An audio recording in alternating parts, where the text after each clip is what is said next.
Good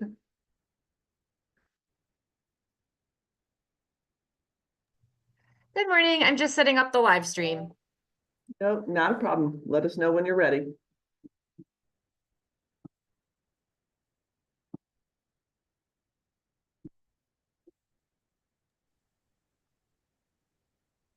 All set.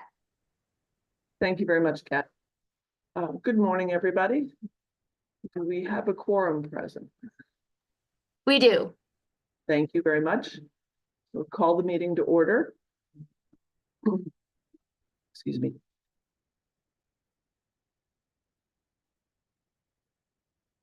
I apologize, Kat. I'm looking for the agenda.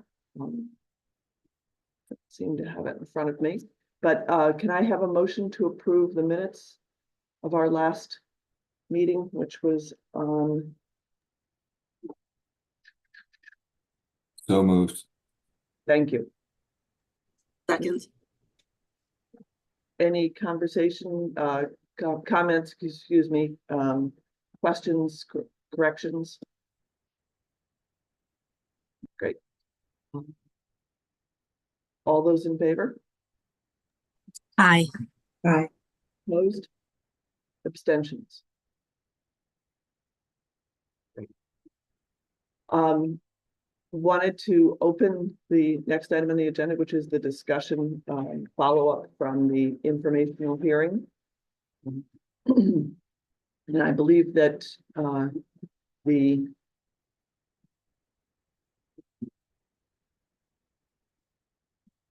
information was sent out from Melissa Farley with regard to the number of judges who have left the bench over periods of time, going back a little more than a decade. Did everybody receive that? I hadn't sent that out yet because you'd asked additional questions, so I was waiting. Okay, Kat, if you wouldn't mind sending that around while we're on. I did ask, so as a follow-up to the information based on our discussion, you'll see Melissa provided some statistics from the judicial branch about the number of judges who've left over the last, as I said, 12 years in sort of 3 tranches, and how many vacancies there are and how many, and how the budget works. In addition, I asked her a follow-up question, and she was working on that information in terms of the 73 who have left most recently that the Chief Justice cited, how many of those were retirement, and sort of the number of years that they had on the bench when they departed. So she was working on providing that information, and was going to try to get it for this morning's meeting, but I'm sure that it was going to take a little bit of time because it would have required some research on the individuals in terms of their appointment date and departure. So Kat's going to send that. She just sent it, so you should have it in your inboxes shortly. And if there's any other questions other than the ones that I just noted, that I asked Melissa to follow up on, please take a look at it and we can talk about any additional information that's needed.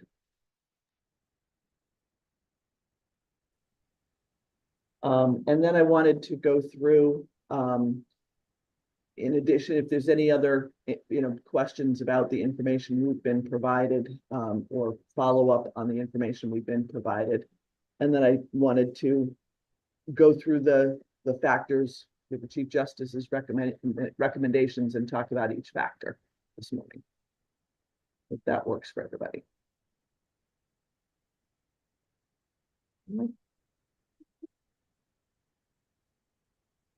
Let me know when you've had a chance to review the information. I'm going to pull up the Chief Justice's report and the factors, and we can go through them.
Everybody had an opportunity to review the information. Any questions, follow-up, additional information that you think is needed based on that?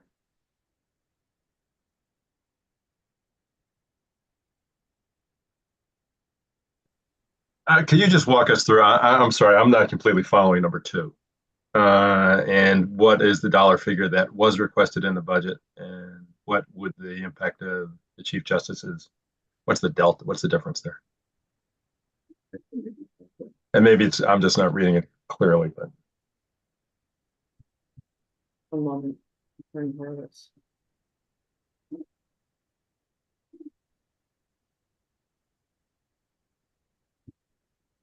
And I don't know if Melissa's on, but if you're talking about what I understand her to be saying is that they had to submit their budget over the summertime to OPM, which they usually, the agencies and the institutions need to submit their budget requests by September of the year before by any budget or any budget adjustments.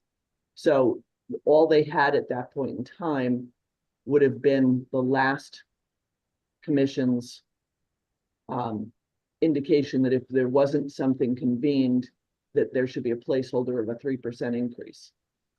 and that number is 1.4.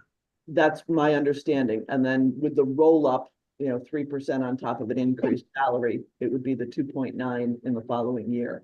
Got it. And then instead, what if we put the Chief Justice's recommendations in instead of 1.4 for 26, we would be saying now 4.9. And that for 27, instead of it being 2.9, we're saying 7.4. Am I reading that right?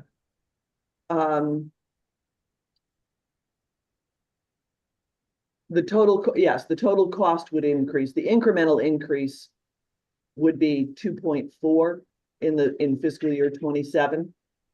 At the 4%, 4.6% increase. Again, it's an estimate for a total cost in fiscal year 27, which would be up 7.4 million, correct?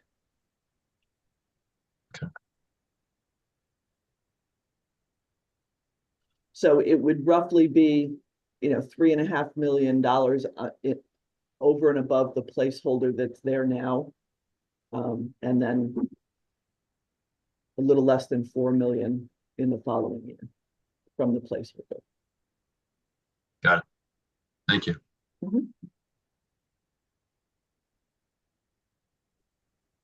Had to go back to my OPM days for a minute to think about that.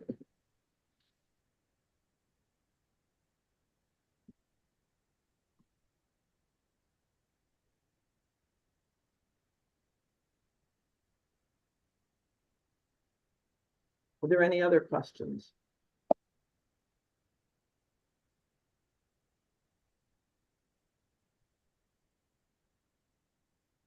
Any other further discussion of the information? In terms of number 3, Melissa does note that they've had a holdback or a request for a holdback in the current budget.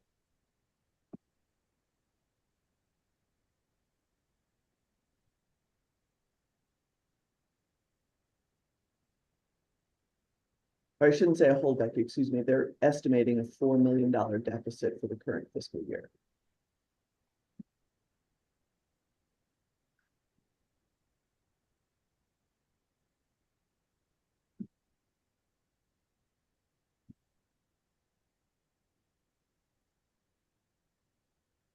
So because the second year of the biennium of the budget was not adjusted and they added additional judges, it would have increased their PS, the personal services line, resulting in the $4 million deficit to cover the cost of the additional judges and family support magistrate.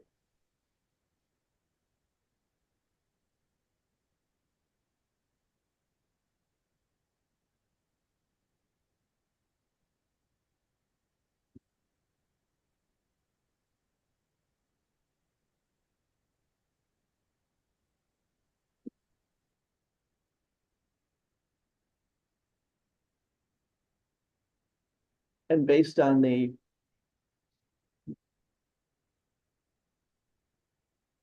at the current estimate of a $4 million deficit, going back to Rob Wysock's presentation, that would be covered usually in a deficiency bill or a budget adjustment bill for the current year that the legislature would take up, which would cover deficiencies in other agencies as well.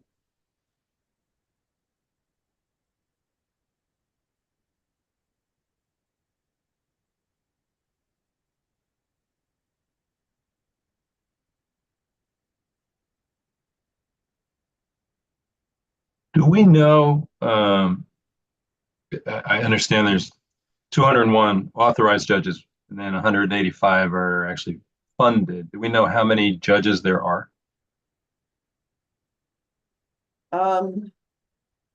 I don't know if based on, that's a good question because she indicated that it's a 10-year high. So if there's 185 authorized, I'm not sure how many of those are currently filled. So we can ask Melissa that question.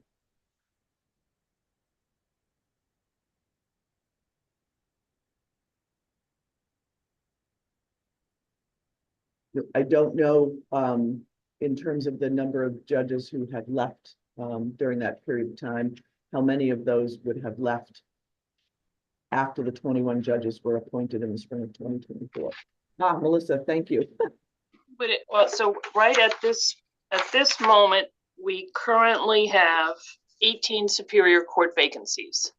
So the statute has a total of 201 authorized judges. That includes the justices of the Supreme Court and the judges of the Appellate Court.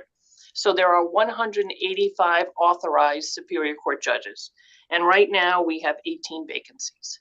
We're expecting by the end of the year that we will have a total of 21 Superior Court vacancies. I'm sorry, 22 Superior Court vacancies. And you're talking the end of the fiscal year? No, I'm sorry, I'm talking the end of the calendar year. Okay. Thank you. Well, that's 185 minus 22, 163. Correct. Yeah, How does 163. the process work and why are there vacancies? So there have always been vacancies. Since I've been here, and I've been here a long time, there's always been Superior Court vacancies. And it's really up to the governor in collaboration with the judicial branch to determine how many judges are needed. So that's not unusual that there's vacancies. It's actually a little unusual that we have more judges now than we have had in the last 10 years. Thank you.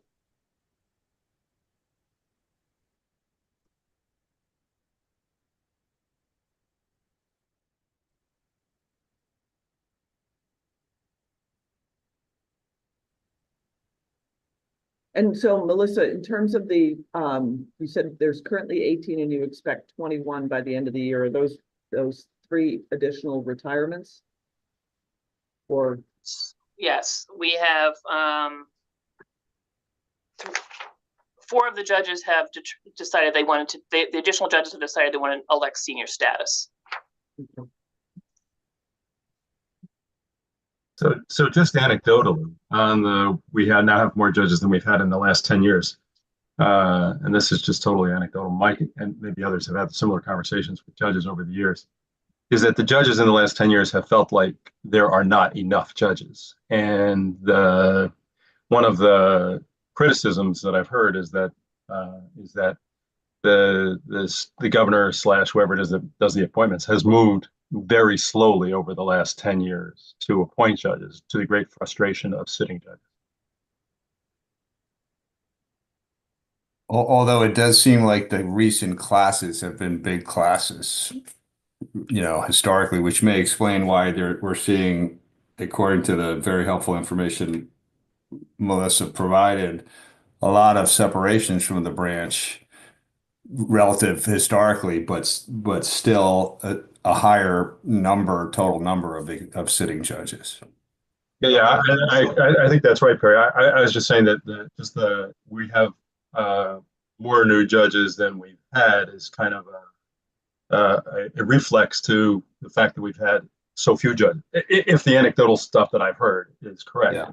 So few judges, we're just kind of catching up to address a big deficiency.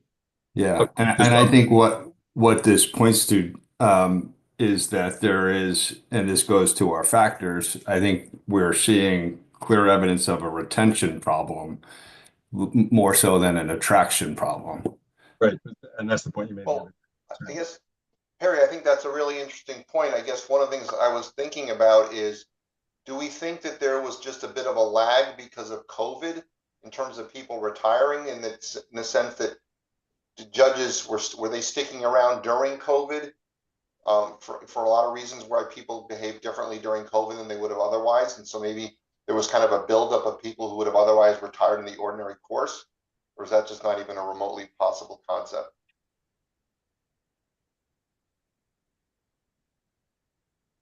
I think that's a reasonable assumption to make without knowing in what years those departures of the 73 occurred over the last 4 years.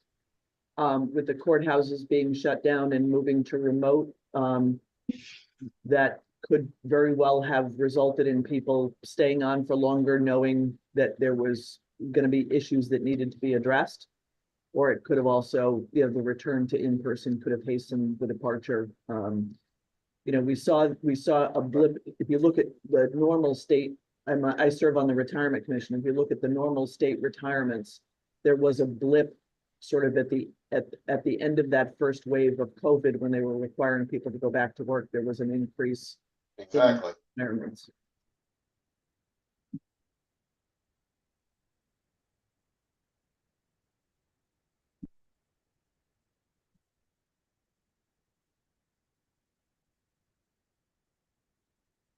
I mean, I don't know if Melissa's still with us. Yep, I'm still here. Yeah. I don't know if you can, of that 74 from January 1, 2020 to December 31, 2023, is that weighted more heavily in part of that time period? I'm just looking at the list here, and I'd have to count up, but it looks like it's pretty equally distributed between 2001, 2021, 2022, 2023. I mean, I could count them up, but I'm not seeing a whole bunch at the end of 2023. So I can't really give you a reason why there's so many in this 3-year period compared to the others.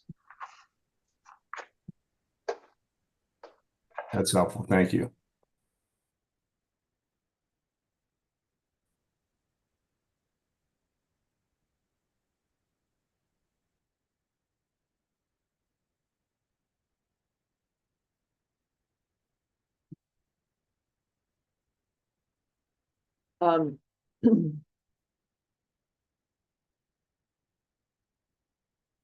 Any other questions about the information Melissa provided, or since she's here for us, any other questions of Melissa with regard to the current status of the bench?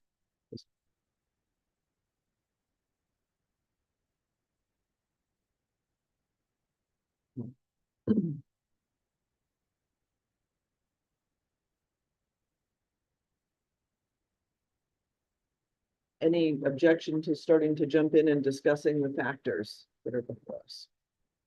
Just one last question for, I guess, the group. I know that, Melissa, thank you for this. It's very helpful. But you do ask a question right at the end, and I'm just wondering if we should take that up. The question of whether we should be hearing from Mr.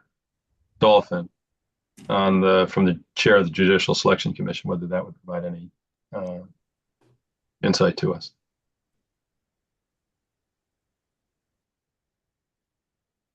Thoughts? I think if she's available, we should hear from her. So she actually submitted written testimony. They were invited to the forum. However, they were unable to attend. So there is written testimony. It's all on our website. If anyone wants to see, there are several folks who submitted, but only her testimony was not someone who presented. So everyone else that submitted testimony also presented. But I'm happy to circulate her testimony if folks would think that's helpful. That would be helpful. Yeah.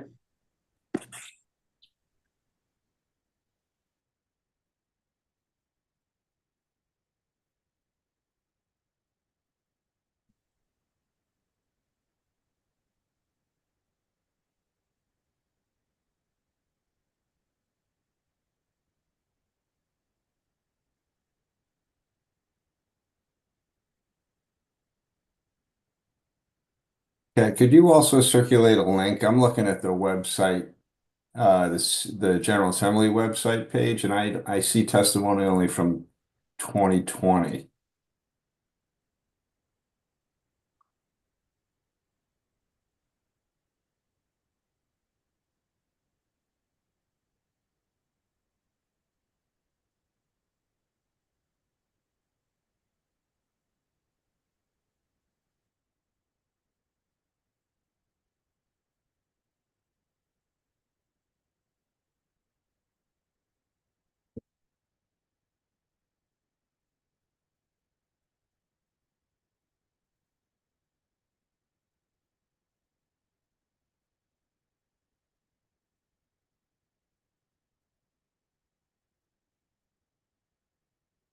Yeah, you're in the right spot. You just have to click on December 2.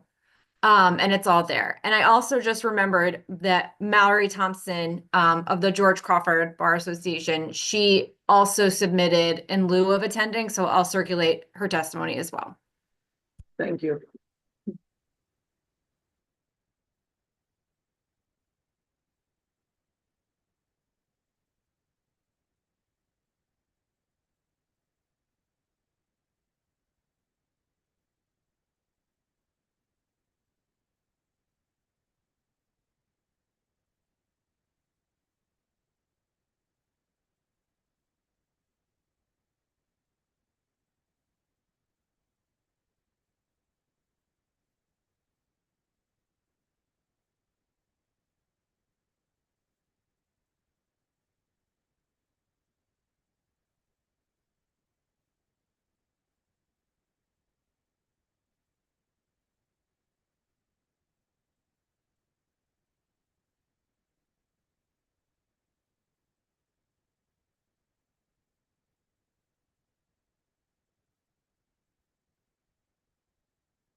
Everyone should have both now.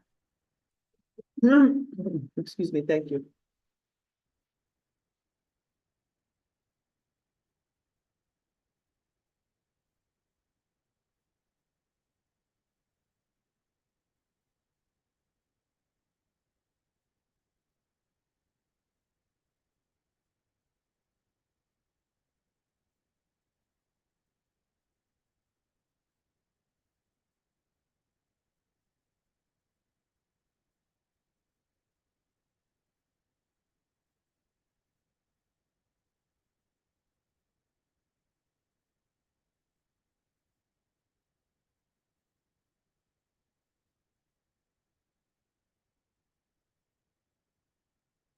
I'm looking at the most recent report of the Judicial Selection Commission.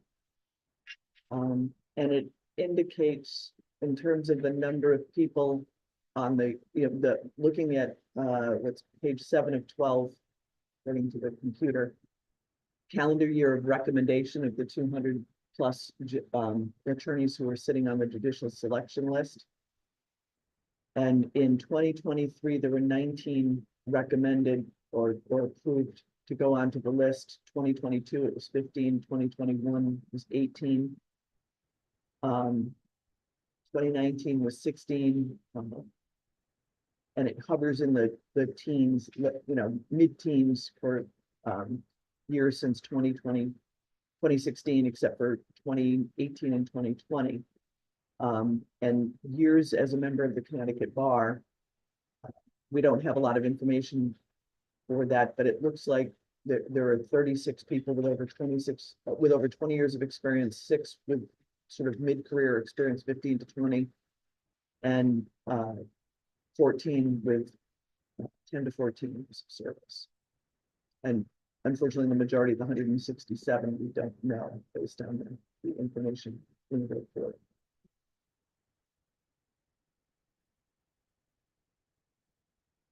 If I'm reading that correctly.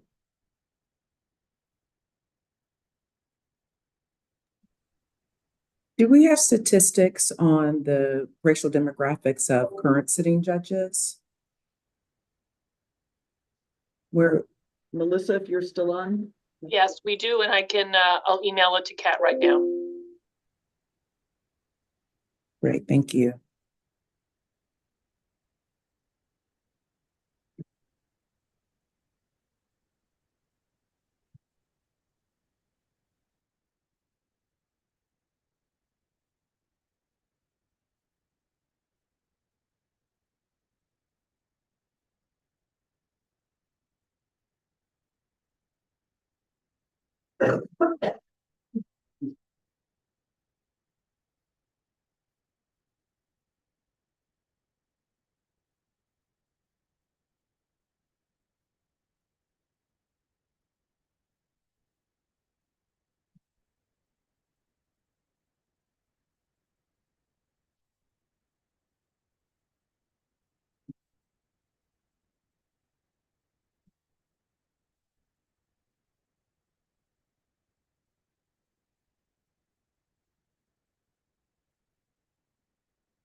I don't see anywhere in the report where it talks about the number of judges, year over year, or number of, individuals approved to serve as a judge, year over year, at least not in their annual reports. I can say that in the almost 4 years that I served in the governor's office, between 2015 and 2018, the list was routinely somewhere between 230 and 260 in terms of the number of individuals eligible to be appointed for the Superior Court.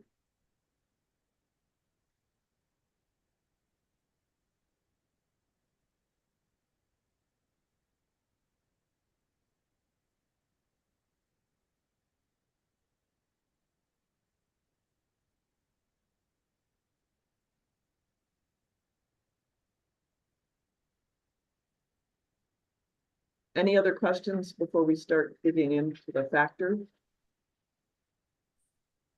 While we're waiting, I haven't seen it pop up on my screen yet. I know Melissa's sending that around, so we can certainly go back to that when it pops in for the information. So the 7 factors that we're required to look at, the overall economic climate of the state, in the state, is the first factor. We've been provided some information from OFA, and that gives out-year projections in accordance with their reports. We are coming into a 2-year biennial budget. I think we need to factor in the fiscal guardrails, assuming that those are, or at least be cognizant of the fiscal guardrails, as those have not been modified to date. thoughts on other information that we should be looking at as we consider that factor? I mean, obviously revenues remain strong. They're still projecting a surplus. Guardrails will determine what happens with that surplus. But currently, our bond ratings are good. Any thoughts?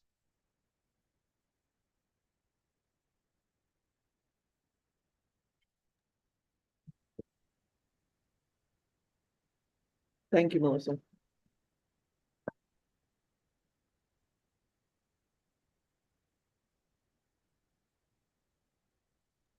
I mean, Karen, I think that the complicating factor is, the sort of uncertainties that, OFA identified at the end of its report.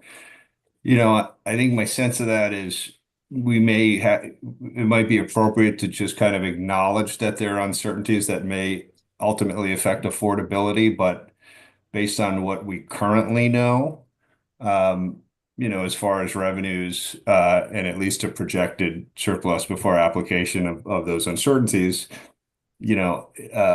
if we're looking, for example, at the Chief Justice's recommendations, and I think it would be appropriate to say they are affordable, obviously subject to later developments that we're not in a position to foresee.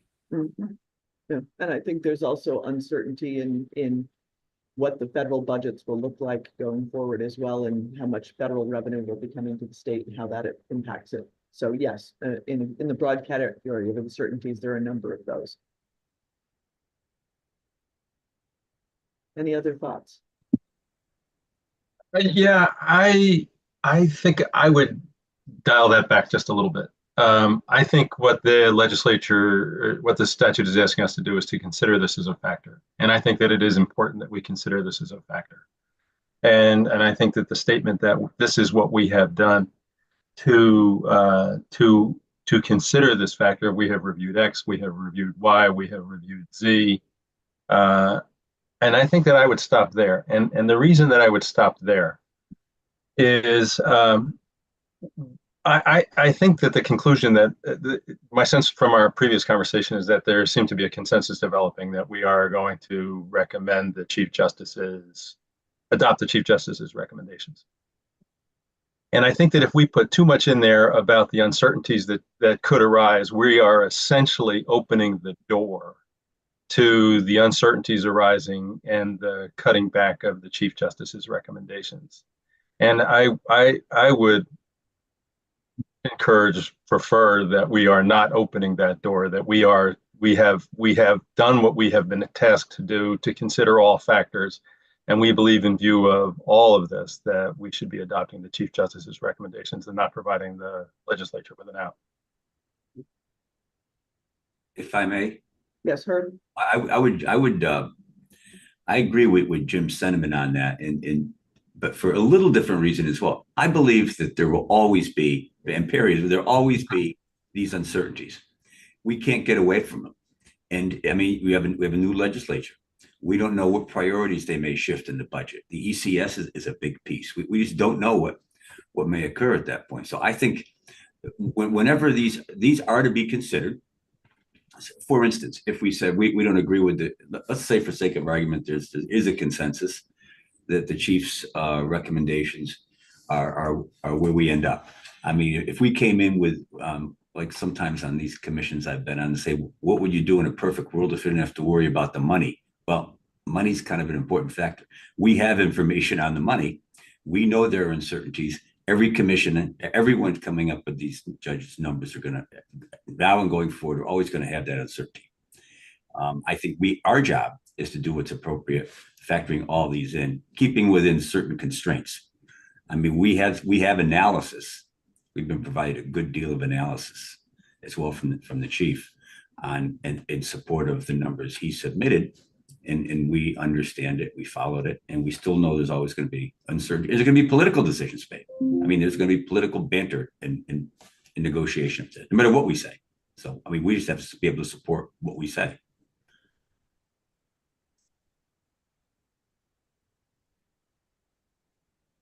Yeah, I mean, I guess I don't have a strong disagreement with that. I mean, to point out the obvious, we don't create doors for the legislature, they exist.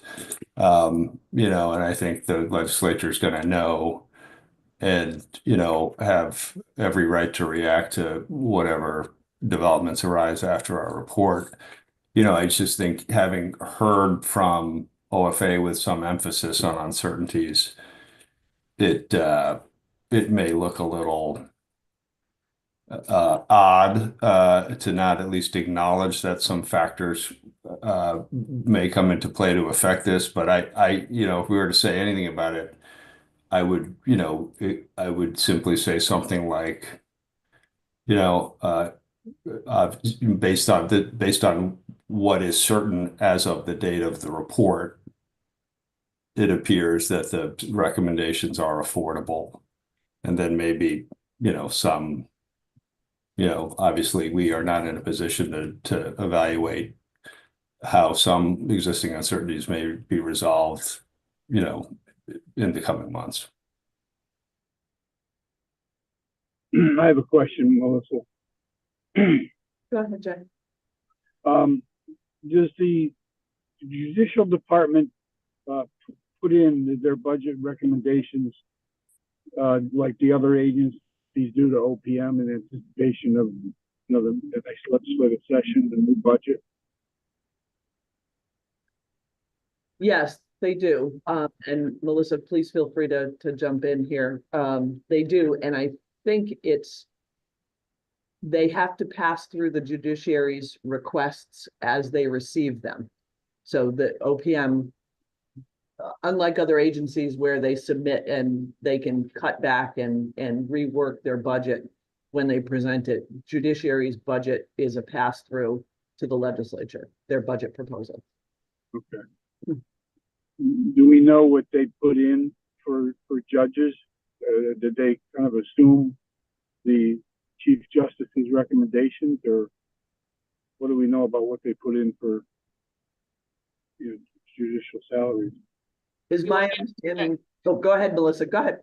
Yeah, so because we didn't know what the commission was going to recommend, based upon the previous commission's recommendation that said if there wasn't a recommendation that it should be CPIU, we estimated, we provided to OPM an estimate of judges' salary increases based upon CPIU, which was 3% at the time.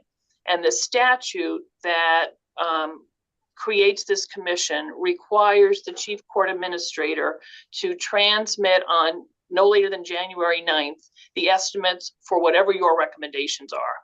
And the secretary of OPM is aware of that and is awaiting the new estimates. Thank you. You're welcome.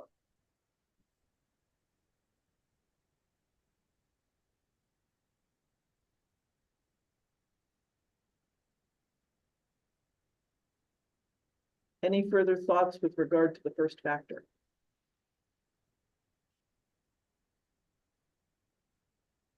We'll go back at the end and see how we can divvy this up in terms of a draft and thoughts. Rate of inflation is the second factor. And the CPIU is what was used by the previous commission in terms of what the rate of inflation is. Any thoughts on, and obviously Chief Justice Chief Justice Mullins, utilized the CPIU plus a factor above that. Any thoughts as to other indexes, other things that we should be looking at, other rates?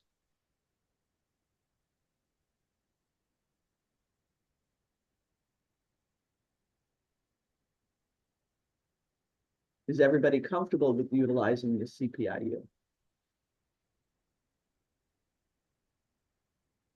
There's also a CPIW, but I don't know what the factors are that go into that.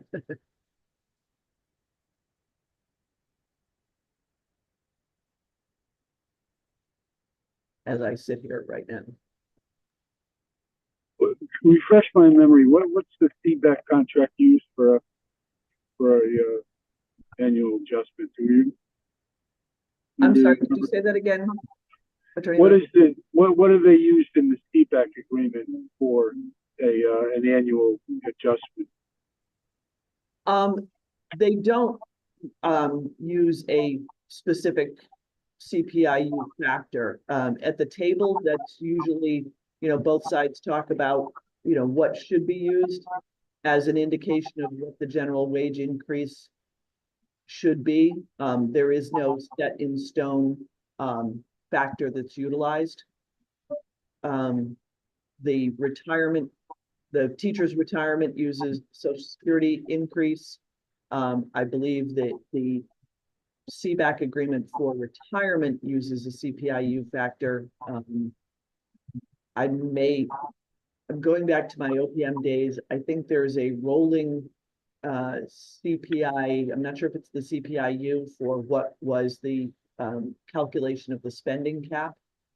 I'm not sure if that's the same post 217. I don't remember off the top of my head, and I haven't had the opportunity to look at that in a while. So there's a number of ways to look at this. Thank you.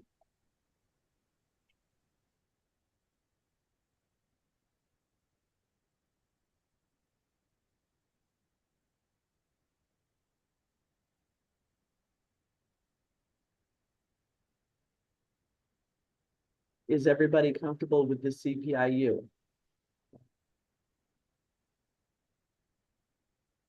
Anybody not utilizing that as an indication of what the rate of inflation is?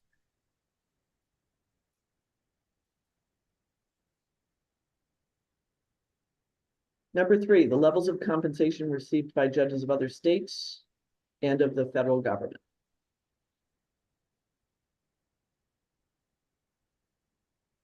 So have folks had the opportunity to look at the statistics provided by the Institute from the presentation that we received earlier in November, and in terms of where we are with regard to federal judges and state judges and where we think we should be. I mean, obviously I shouldn't say obviously, it has been reported that we are ranked 36 out of the 50 states. So we are bottom third these days.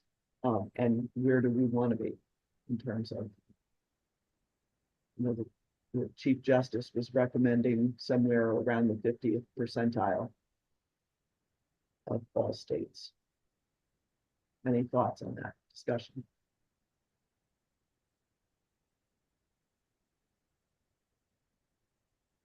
And is that I think it's a reasonable for what it's worth. I think that one of the things which I found compelling about the recommendation was that, I mean, while we'd be in the 50th percentile, not so far as having to spend money in this state. I mean, this state is one of the most expensive states in the country to live.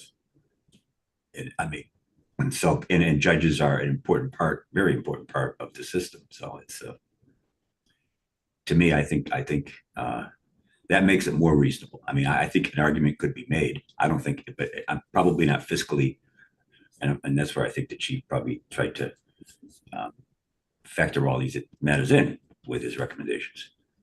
I mean, it's so expensive to live in this state. I mean, people, there's data all over. There's general economic data about salary levels in this part of the country and in the whole Northeast, and in California, Alaska, in Illinois, in some areas of Illinois, New York, obviously, but many sections of the country where the judges are paid better, which is interesting. Karen, though, just to be following up on Herb's comments, from the percentage standpoint, was that adjusted based upon a cost of living adjustment, so that if we got to 50%, it was 50% taking into account the fact that it's expensive to live in Connecticut? That's a good question. Yeah, I thought that it did, but I don't recall it off the top of my head. I think that it was something that was noted in the Chief Justice's presentation to us in terms of where I think what he was recommending, not knowing what other states are doing, or to the extent that we don't have any information about what other states are doing going forward, I think he was, and I could be wrong, and please correct me if I'm not stating this correctly. I think he was looking at where, what would it take to get us to 50 based on the information that we have? Right, but it's different on an absolute basis versus a cost of living adjusted basis. So that if we're getting, and so it would seem to me, and what was the name of that gentleman who gave that very useful presentation? Robert,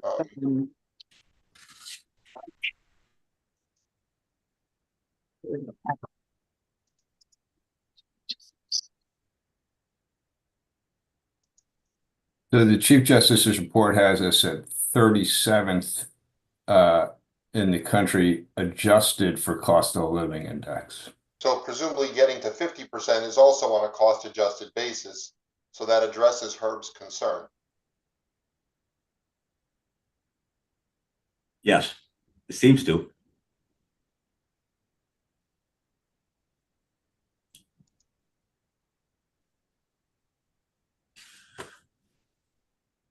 I wasn't advocating, Dan, for going above those numbers. I think that was a No, totally. We gotta just make sure. Where they were the number. I think that was he. I think he certainly factored it in. Yep.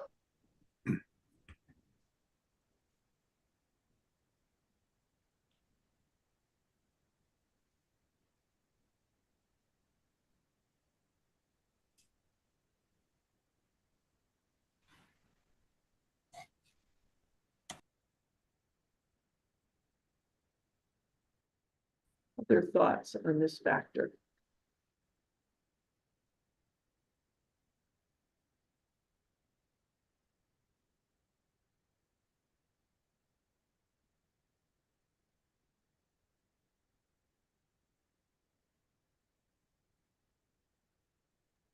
I guess I'll offer a thought. I think it's relevant, but not dispositive, this issue.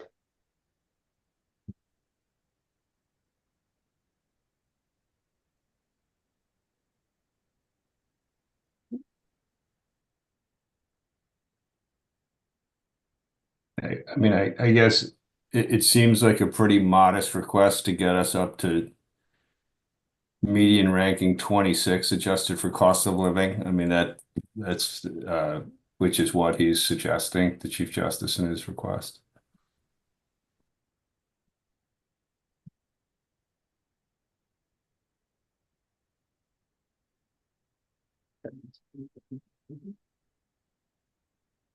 I tend to agree, though, that this is, I don't see this as a necessarily a critical factor. I'm persuaded by other factors, such as the interest in attracting highly qualified individuals.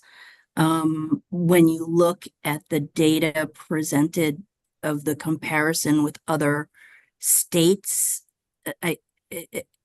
Connecticut, while in the bottom third, appears to track similarly to surrounding states where the cost of living is very similar.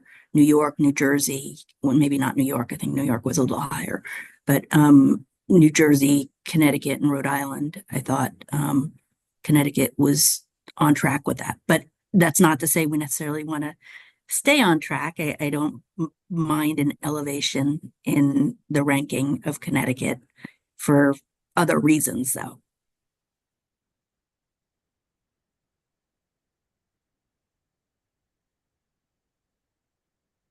Further thoughts?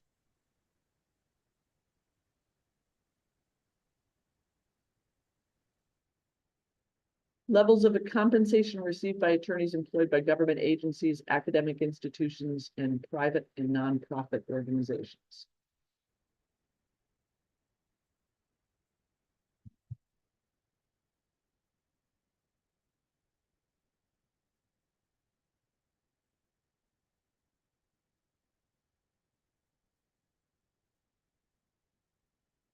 Thoughts?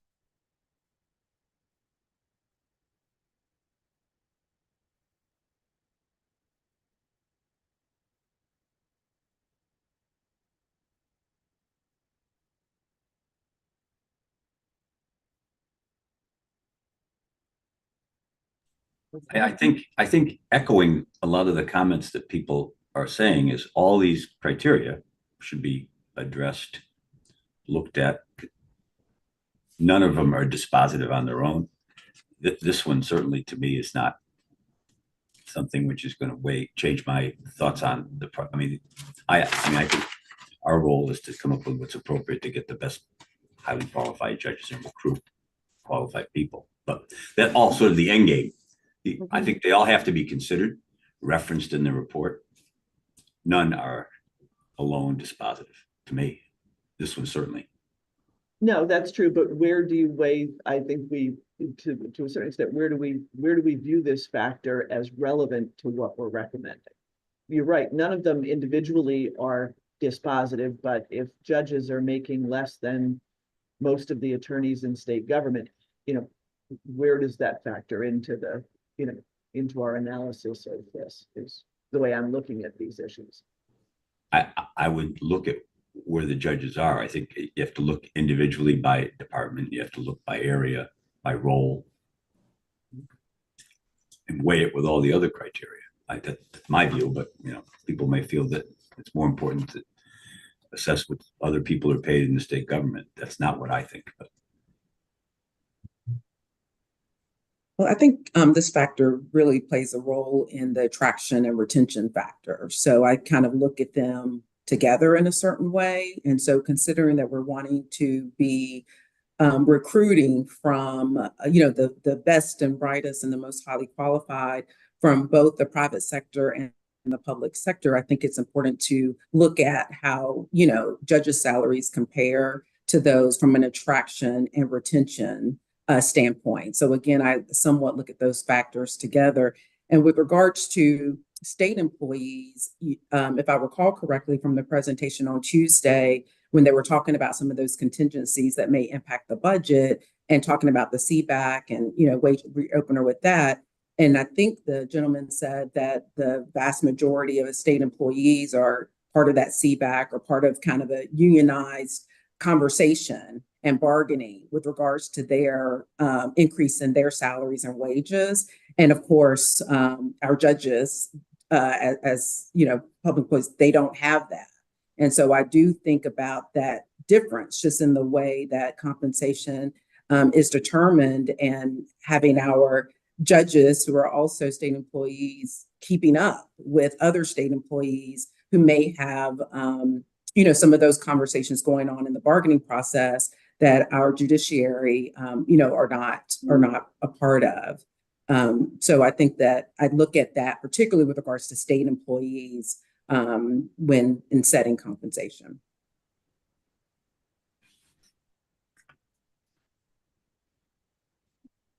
I think to Dean Nelson's point, obviously a very significant source of Superior Court applicants come from the ranks of the assistant state's attorneys and the assistant attorneys general, who are now both the state's attorneys folks have been unionized for a long time, but the AAGs are recently unionized, and they now have contracts that do guarantee raises annually, and we don't have their salaries in the Chief Justice's report.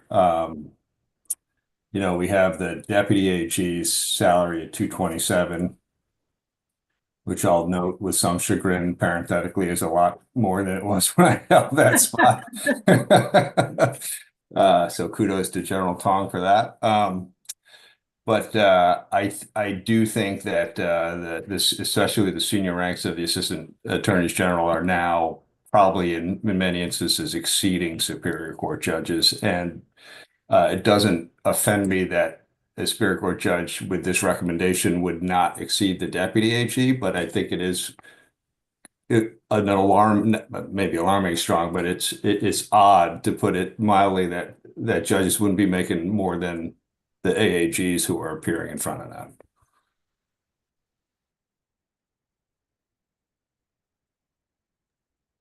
I agree with Perry. I think that was of the data that we were provided, that as well as the public defender's salaries were more compelling to me. And, You bring up a good point that if there are often AAGs and public defenders who go onto the bench, you want to make it attractive to them so that they're not taking such a pay cut. We want to promote that.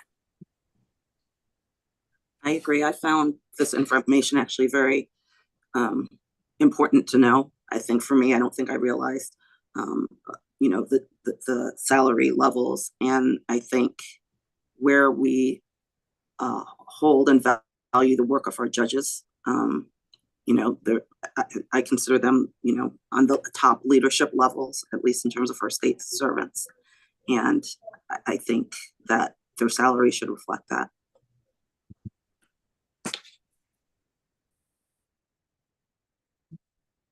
Anything further on this?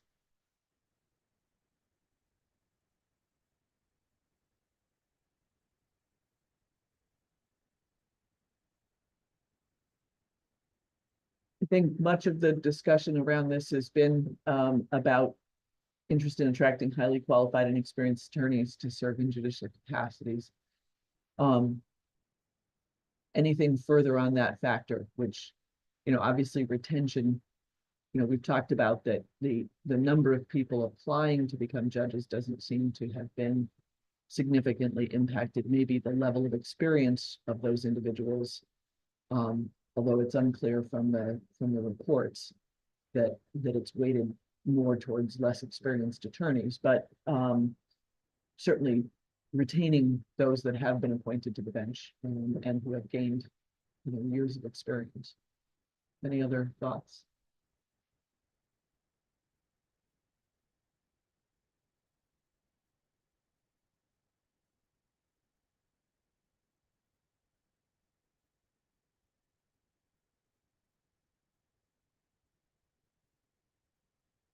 And I know we allotted an hour for this, and unfortunately, I also have another meeting starting at 10, and I'm sure you all do have other things on your calendar. For our next meeting, anybody want to take a stab at sort of 6 or 7 and putting an outline of thoughts together for the group to consider? I'm happy to take item number 1 to sort of coalesce what we've discussed and add in information that we think should be reflected in our report. Anybody want to take a stab at 2, 3, 4, and 5 along the same vein? I'm happy to take 5. Thank you, Dean Nelson.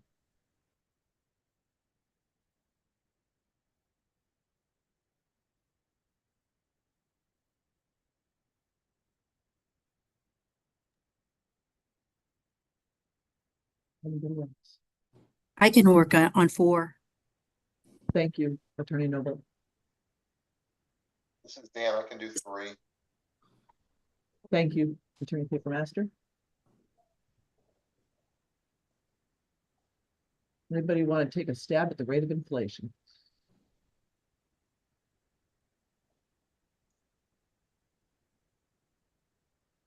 All right, that's relatively straightforward. I'll take that on with number 1. And then anybody want to take 6 and 7? Just as a discussion, to start the discussion.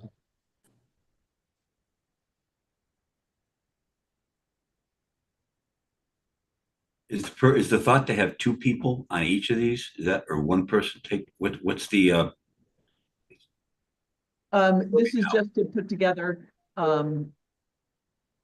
sort of what the discussion has been, a summary of the discussion for presenting you the report, so everybody can take a look at it and make sure that we've covered all of the factors in the discussion.